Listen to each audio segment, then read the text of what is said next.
Cadd back to the country. Brian, you've been living in America and quite the ordeal to get down to Australia, but we've actually got you in Australia. You're down here for 6 months or so. So the great news is we're going to see a lot of live Brian Cadd music over the next 6 months.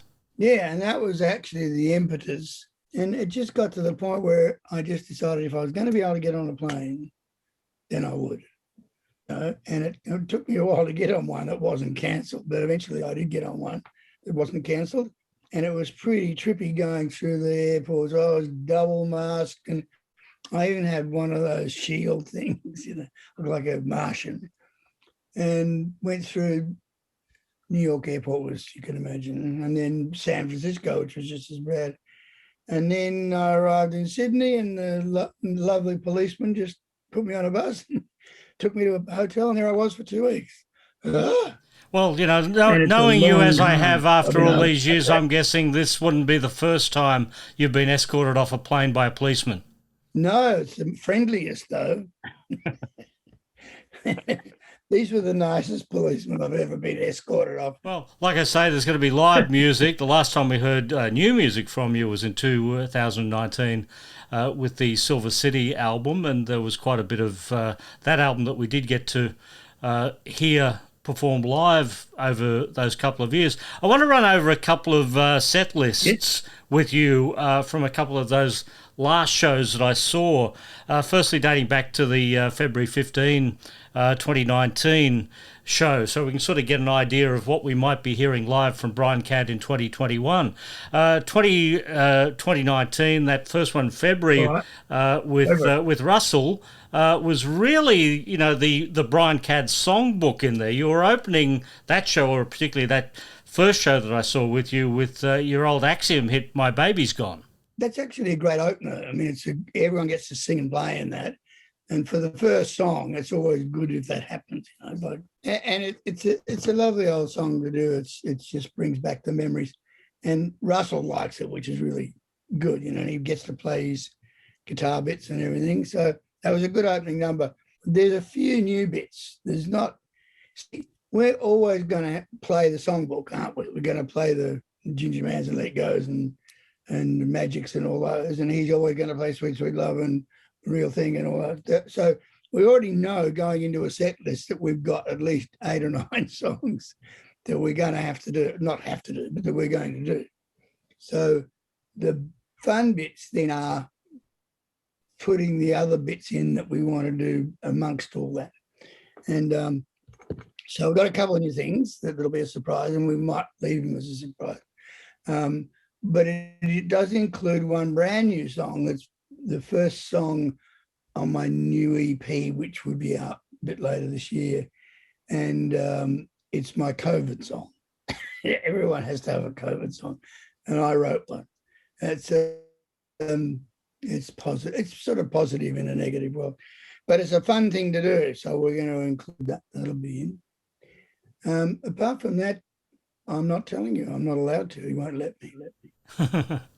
Well, let's focus on that COVID song. I've never heard fun and COVID in the same sentence before. That was a first. Tell me about the fun COVID song. What is it called? I can. It's called Youre My Shine. But it's really a celebration of the idea that even in the darkest times, and we all had them, regardless of whether we were living in a forest outside of Woodstock, which meant that you saw an awful lot more animals than you did people. Or whether you lived in New York City and were so terrified to just even go down in the elevator. We all had those dark moments. And I got, we all got to the point where the thing that got us through were the people in our lives, that we still had those people and they were still rocking and with us. And even though we couldn't mostly hug them or touch them, we could do this with them on a regular basis. And I've got 5 granddaughters apart from anything else, and they're all over the world. So I lived on this for the whole year. But every time I got off one of those calls, I just felt so much, I just felt, exalted. I felt great. And so the idea of the song is to celebrate those golden periods, those shiny moments, if you like, that happened between all of the dark bits that we all went through. Well, that sounds like a nice extension of where you were in 2019 with Everybody's Leaving, because that song came at a period of loss for a whole lot of us. And that was a sort of a shared experience that I got out of that song. It sounds like we will have a shared experience coming out of this new COVID song that you've done. I'm hoping so, and I'm hoping that it'll be a celebratory one. It will be for all of the Australians that we play in front of, because mostly, it's pretty much gone. So it's pretty much back to fairly normal. I'm suggesting that this is much more of a celebration in obvious terms. But when I think about it, the other song was a celebration too. Everybody's Leaving is really a celebration about what people leave behind when they depart. You and I've talked about this so many times. Recently, I lost my 96-year-old mum, which was going to be, we all knew that was going to happen. But immediately, all of these great stories came into my head, and I started writing some of them down about all of the fun times that we had, that's all of the things that she could do and the things that she stood for. And in a way, that kind of got me over the negative part of it, her leaving, because I realized that I would always have all of those memories and all that stuff. And so in a way, it's a positive statement. We will see you as just the Brian Cadd shows. You've got the Russell shows. You've also got the APIA shows. And there's an element of difference to all of those. When you do the Brian Cadd show, it allows you to go a little bit deeper into your catalogue for the fans. I think if we go back to the March 2019 show, you opened that show with Eye of the Hurricane from the Silver City album. That was a very different song to be opening for the audience, but I guess a song, people coming to your own show, they're going to want to hear, hey, what's Brian Cadd been up to musically now? That's right. And there will be definitely some Silver City songs on in the show. Just because they're lovely to play and because people now know some of them, particularly, a couple. But I think the reason that Hurricane was a bit of a connection for me, because that was a song that I wrote for and when I was in the Flying Burrito Brothers. And it was just a lovely live playing band. And it was my first real taste of what would become Americana. So in a way, Eye of a Hurricane was on the album and became the opening song because it was a bit of I keep using the word celebration, but it was a bit of a nod, if you like, to where Americana started for me. And I wrote that song back then. So it was a good opener. And also, once again, it's an up song that's got everyone singing and playing and dancing and juggling. So it's a good opening song to hit an audience. There's been so many great covers that I've seen you do over the years at your shows, from the Rolling Stones, whether it be Out of Time, Honky Tonk Women, which I think you even recorded with the Bootleg Family at one point, and even delving into the band. And you were telling me, like about a year ago, the importance of one of the band's albums to you. Tell me about, was it Stage Fright? Was that the album?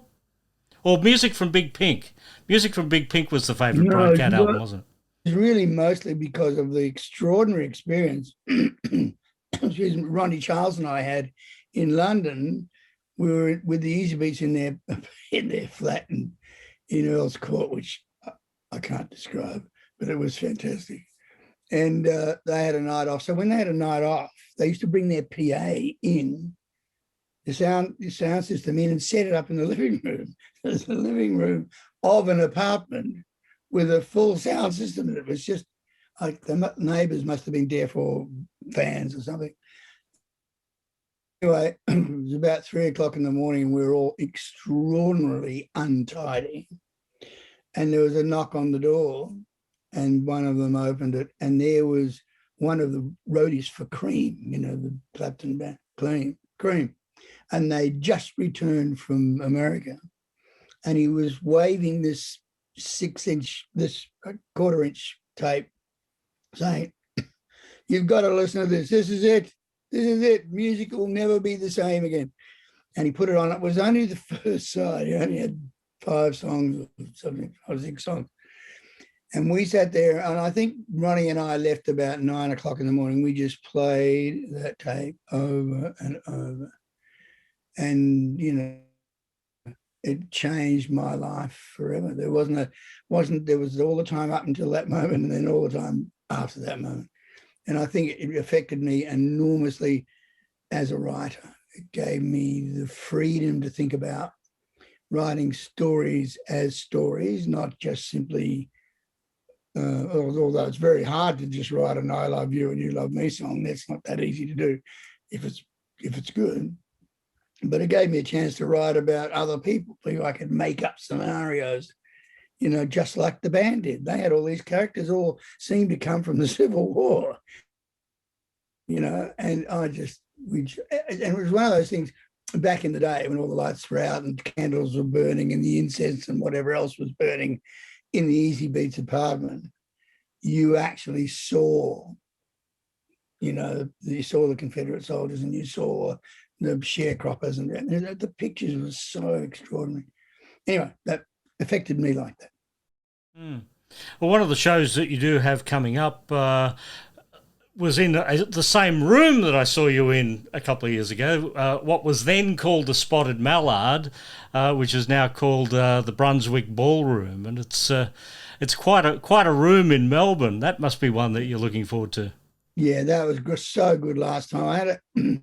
I had a great time there that night. It was right in the middle of the launch of the album, and we had, you know, some great players in, as we will have this week. But it's really, you get the sense in that place that they are good timers, but they really listen to the music. You know, you're okay to do new songs and to stretch out and do other bits and pieces, and they're appreciative of those kind of things.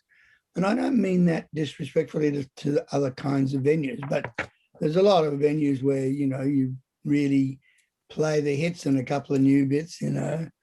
But you get the feeling with a place like the Mallard or Brunswick Ballroom that they have a lot of fairly serious music fans that like to hear new things. So that was a lovely thing to be able to do in that place. And it was the only time I'd ever played there, to be able to trot out a new album. That was a really good feeling.